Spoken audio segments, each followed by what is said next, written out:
This is a special midweek edition of Judaism Unbound, Antisemitism, Nativism, and Immigration. Welcome back, everyone. I'm Dan Liebenson. And I'm Lex Rofberg. And it's only 2 days after the massacre at the Tree of Life Synagogue in Pittsburgh. We're still trying to figure out what exactly one can say about it, and I'm sure that we're going to talk about it again in the near future. In the meantime, we actually had some audio that we recorded not long ago that we think is particularly relevant on this day, and we want to share it with you, even though it's part of a larger collection of audio that we'll be sharing over the next few weeks and that we weren't planning to release quite yet. On Judaism Unbound, we often try to put contemporary issues into historical context, and a recent opportunity to collaborate with the American Jewish Historical Society and the National Museum of American Jewish History in Philadelphia provided us a chance to get a lot of historical information in audio form as we walked through the exhibits at the National Museum of American Jewish History, along with a variety of American Jewish Studies scholars who were part of the Scholars Conference that was hosted by the American Jewish Historical Society in mid-June of 2018. Just for some context, the American Jewish Historical Society is the oldest ethnic cultural archive in the United States. It provides access to more than 30 million documents and 50,000 books, photographs, art, and artifacts that reflect the history of the Jewish presence in the United States from 1654 to the present. Significantly, HAHS houses the archives from HIAS, the Hebrew Immigrant Aid Society's New York headquarters. And as you might know, one of the motivations of the murderer at the Tree of Life Synagogue in Pittsburgh apparently had to do with a special Shabbat that was organized by HIAS to focus the Jewish community's thinking upon refugees and immigration in America. As such, we thought it was especially interesting to release this audio right now that we have, where we looked at an exhibit about the Johnson-Reed Act, which was an act limiting immigration to the United States in the 1920s, with Professor Eli Lederhendler of Hebrew University, who is a scholar of American Jewish life. His most recent book, published in 2016, is called American Jewry, A New History. I should note that there is a little bit of background noise on the audio here because we were walking through the museum as there were folks all around us. But we're sure that you're going to be able to hear the interview just fine in spite of the noise. Yeah, so many elements of what you just said resonated with me, mostly that neither one of us, nor I think pretty much anyone, has figured out precisely what the words are right now. I mean, it's kind of a moment beyond words. But yeah, I mean, it's been 2 days. It's not been much time since a moment that will be marked in Jewish history and in American history and in broader history for a really, really long time, and needs to be marked for a really long time and really needs to be held and understood. And look, we're podcasters, and it might feel like sometimes all we're doing is talking, and to a certain extent that isn't wrong. Like we are words people. We are talking into microphones and communicating to people around the country and the world. And we hope that will then translate into action. But in and of itself, this is not always where the action is for our society. But right now, I count us really lucky and really blessed, because this audio that you're about to hear, we really wanted to have somebody at the museum speak about this, but really we reached out to all sorts of scholars who were at this incredible American Jewish Historical Society conference, and we just said, hey, we'd love to speak with you about artifacts in the museum. Who's interested?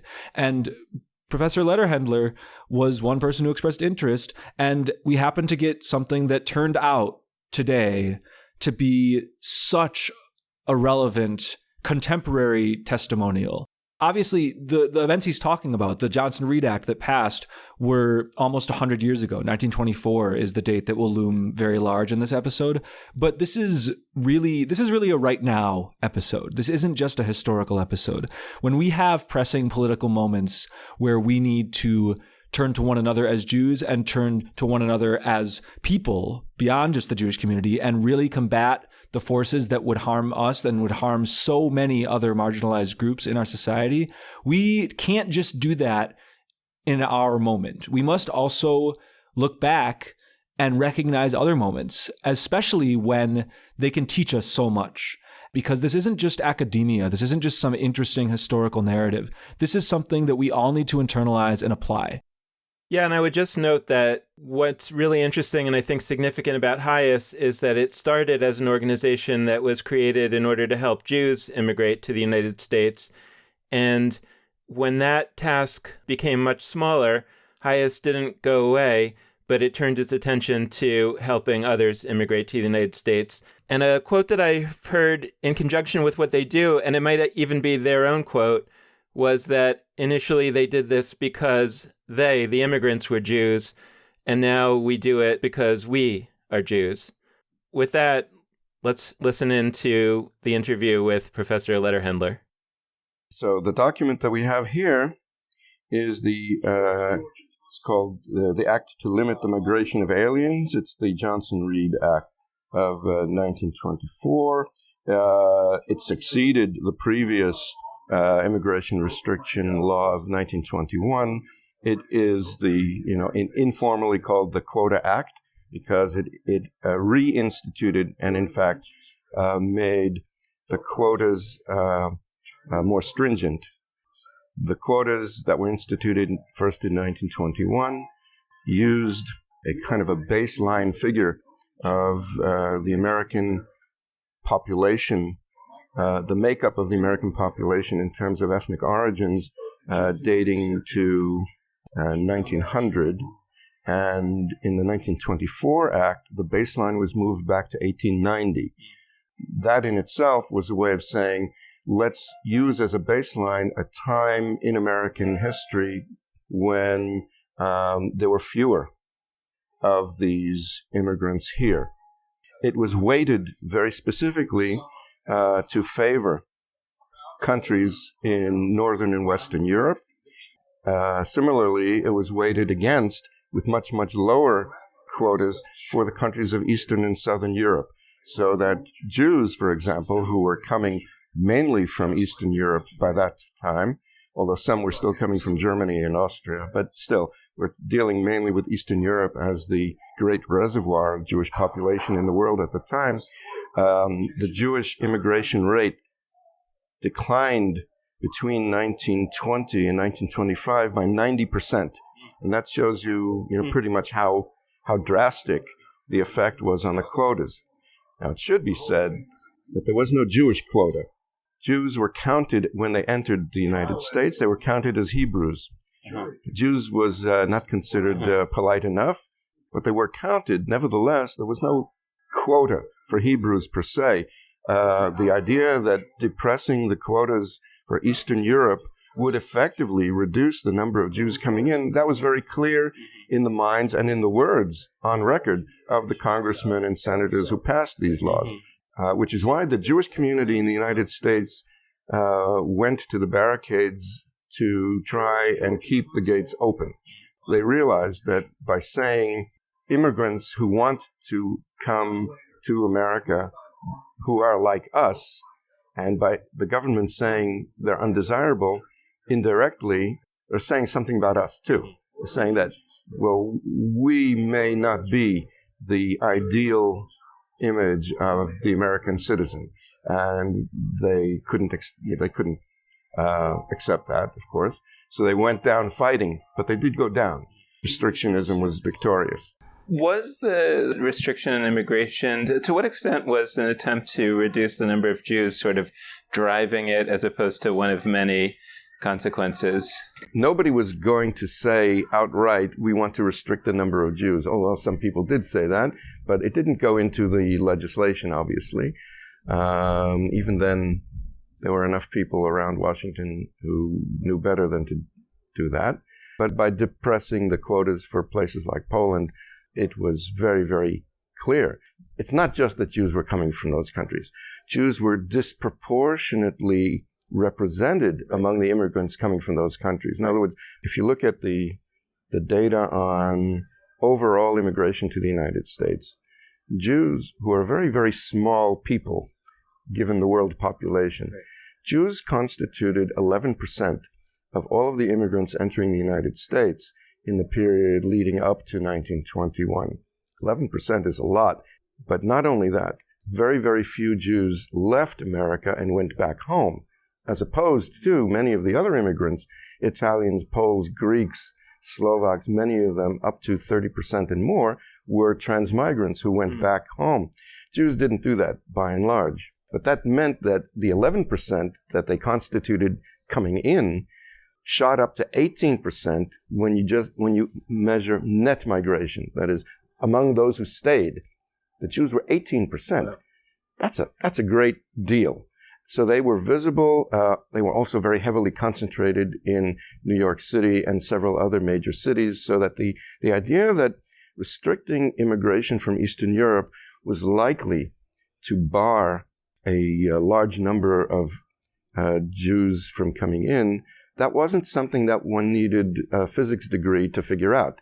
Nevertheless, it has to be reiterated, there was never a Jewish quota. It was country-based. I mean, but that sort of, it has a lot of contemporary resonances, because it certainly does. That question of, is it a Muslim ban or is it just happens to be a country ban for these countries that are mostly Muslim? Absolutely. But I think it also helps to explain why, by and large, many Jews in this country today tend to be more liberal on immigration issues, even though it's not likely to affect Jews. But they're sensitive to the fact that in the past, in this country as well as other countries, once you start a rhetoric that's anti-foreign, something happens to the political culture that you're living in. Now, do we have a sense of, let's say, that the Johnson-Reed Act had never taken place, given the numbers of Jews that were coming annually at that time, and if we can sort of project forward to the, let's say, 15 years between that time and when the doors would have closed from Europe, how many Jews would have likely come to America? Oh, a lot. We know because a lot of Jews did manage to emigrate from Central and Eastern Europe between the two world wars. They went to Latin America, they went to Palestine, they went all over the place, anywhere that they could get in, because especially after 1933 or after 1935, this became more crucial, and Jews were constantly emigrating from Europe. If we look at, the percentage, how many were entering the United States, which was a very small number at that time, and how many were entering the other countries, if we imagined the proportions reversed, in other words, many, many more Jews entering the United States rather than looking elsewhere, then clearly we'd be looking at a level of at least 100,000 to 200,000 a year, certainly when you get into the 1930s. Consider that there were 3 million Jews in Poland alone. The biggest Jewish population at the time in Europe was in Poland. There were always backlogs in the visa applications process, and people waited for years in order to have their papers begin to be processed. And even then, of course, there were reversals. Most famously, I believe it was 1940, the State Department, under conditions of war, decided that it would no longer accept the visa applications papers that had already been approved up until that point. And those people holding such papers had to more or less start again. One of those people happened to have been my father. So I know a bit about it. He ended up as a refugee in China, luckily for him. But he was the only one of his family who got out. Can you tell us a little bit more about the period before 1924 and the large wave of Jewish immigration to the United States from Eastern Europe was from the 1890s until the 1920s? Or? The sort of rule of thumb is you start counting in 1881, but even that's not entirely accurate, because what constitutes a wave? Well, it starts off small and then builds. So the starting off small part happened already in the 1870s. In fact, if we were going to be really accurate, we would have to say the late 1860s. But certainly by the 1870s, you see the beginnings of an immigration stream coming from the parts of Europe that are east of Germany. And that builds in the 1880s, it builds more strongly in the 1890s, and it really hits its stride after 1903. I mean, all in all, if you put in at the aggregate and how many Jews left Europe in the period, let's say between 1880 and 1924, you're talking about a third of the Jewish population of Eastern Europe. That's a lot. And what sort of explained on both sides? I mean, I guess on one side, was the situation deteriorating in Eastern Europe, or was it that sort of word was getting out about America? And then on the side of America, what was the policy about immigration before the 20s? Like, was it just kind of like nobody was paying much attention and whoever wanted to come could come? Or were there limits, or how did that work? Okay. As far as the push-pull, it was always a bit of both. America attracted people from all over the world, and so in that sense, the Jews were doing pretty much what everybody else was doing, only they were doing it more. And that makes us wonder, well, maybe there were some factors that were special to the Jewish case that made it possible to account for that difference, the percentage difference. And here it's clear that we have to deal with deteriorating situation in Eastern Europe, both economically and politically. But there's also the case that's been made that what we have here is a very interesting chain migration, where essentially once somebody has already made the trip, it becomes substantially easier for the next one to come over, be that person a wife or a brother or a sister or a cousin or a friend. And the more Jews left in the 1880s and 1890s, the more likely it was in, let's say, the early 1900s for more and more Jews to follow in their trail. The policy before immigration restriction was enacted was that European whites were, by law, eligible to become immigrants. There was very little actual restriction, certainly not based on nationality, race, religion, and that sort of thing. What was going on in the sort of between, let's say, 1899 is a point in time in which the immigration officials start registering incoming immigrants not only by country of origin, but by their ethnic stock. In other words, what heritage community, language, religion, and so forth. Because, for example, people coming from the Austro-Hungarian Empire, they may have been Poles, Jews, Ukrainians, Croats, Slovenes, Slovaks, and the list goes on.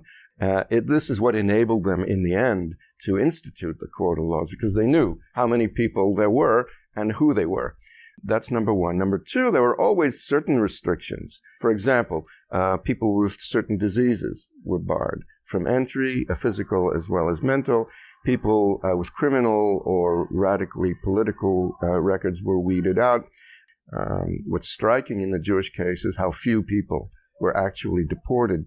And it's not so much because Jews were so much healthier, but because Jews had advocates standing up for them in hearings. And these advocates were Jews already living in the United States, some of them native-born American citizens, some of them veteran immigrants of an earlier era, but they represented immigrants in these hearings, and they were able to reduce to a very, very small minimum the number of Jewish immigrants who were then rejected and deported back to Europe for various reasons, which is impressive because it means that the Jewish community living in the United States already then understood that the status of their own lives in American society was bound up with the status of these potential immigrants, and even the poorest and the least likely among them to appear as, great human material, quote unquote,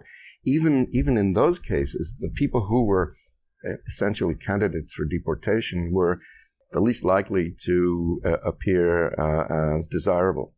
And yet going to bat for those people, the weakest link, meant a great deal in terms of how Jewish American organizations and leaders, organizations like HIAS, they took very seriously this issue.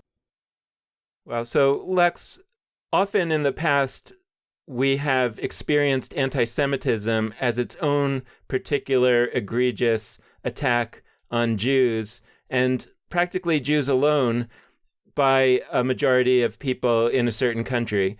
But in America, in various ways, largely anti-Semitism has been against Jews as part of a larger group of peoples and people who have been considered undesirable by whatever that group is that is also engaging in anti-Semitism. And I hope that what we take away from this experience is, at least in part, a sense of solidarity, a sense of cohesion with all the other groups that have been victimized of late and that will continue to be victimized by these various forces that seem to have been unleashed in our country. African Americans, Latinos, people in the trans community who are being attacked, both physically and in terms of efforts to erase their very identity, other folks in the LGBTQ community, and of course, other members of religious minorities, especially Muslims. And what really struck me about Professor Lederhendler's description of the Johnson-Reed Act was the way that it didn't name Jews specifically, and yet it was clearly targeted at Jews, but it was also targeted at others. And for better or for worse, often discrimination in America is painted with a broad brush. And those of us who are on the receiving end of discrimination, if we see it as directed only against us, or we become only exercise when it is directed against us, and we only want to respond to the degree that it's directed against us, I think we're both missing the point and also missing an opportunity to make common cause with those with whom we should have common cause. Yeah, I mean, that was the biggest moment for me too, is when he said, there's clear, I mean, when you said, and he agreed, that there's clear contemporary resonances here around how the Muslim ban was called not a Muslim ban, and how there were these terms, there were these euphemisms employed by people in power to make it look like it's not a Muslim ban. But in fact, that's clearly what it was. And to look back and see, oh my gosh, this modality of oppression is not new. It's actually one that has been tried and true and practiced for 100 years and just mobilized against different groups at different times. That's such a teaching for us to internalize. And what I've really deeply appreciated about so many of the Jewish institutional statements I've seen in the wake of Pittsburgh, so many individual statements in the wake of Pittsburgh, is that people recognize this is not just about Jews. This is absolutely about Jews, but it's not only about us. It's about a system of white supremacy that is hell-bent on marginalizing anybody that is not part of it. And Jews are a group that has been and will continue to be targeted by that, but we better be on board with working with all those others who are targeted by it too, whether that is Muslims, whether that is LGBTQ folks, especially the T and Q in the last few weeks, given policies pushed by our government. Couldn't agree with you more. And I just want to emphasize that we need to learn from history, and we need to read, and we need to learn from our elders, our friends and family and loved ones who have experienced different forms of whether it's anti-Semitism or other oppression. We need to learn from those in our communities who aren't Jewish but are experts in other forms of oppression that they've been targeted by. We need to learn. We need to be open to others. We need to be ready to work. Yeah, and I guess I just want to say that I think it's an important and valuable part of Jewish tradition that after a major loss, we take a week of Shiva, of grief and mourning where we focus on the loss. But I hope that after that week is over, as we appreciate so much the solidarity that was shown for the Jewish community, that has been shown, that is being shown for the Jewish community in these days, that after this week of grief is over, we will double down and turn our attention towards solidarity with others. Yeah, that's a huge takeaway. And Normally we close out the episode by mentioning our website and Facebook page and all that, and that's not how we're going to end it today. We want to close out this episode by encouraging you to go to HIAS's website, to the Hebrew Immigrant Aid Society's website, and specifically to go to hias.org, HIAS.org. Learn about them, learn about their work, learn about their history. There's so many people in different eras who themselves owe their lives to HIAS. They came here through that organization to come to the United States, or their parents did, or their grandparents did. And that's true in the recent past, and it's true 100 years ago. So learn about them, but really also we encourage you and we implore you, if you're able, to go to hias.org/donate and to support them financially, because it's clear when you have assassins tweeting things like they are about this organization that is doing such good work and targeting innocent people because those people support justice in our world, we need to make sure that those organizations can sustain and continue and even broaden the reach that they have. So please go to www.hias.org/donate and give whatever you're able to. With that, we're going to thank, of course, the partners that this episode owes a debt of gratitude to in the National Museum of American Jewish History in Philadelphia and the American Jewish Historical Society. We're so grateful to both of you for helping to make this happen. And with that, this has been Judaism Unbound, and I'll see you in the streets.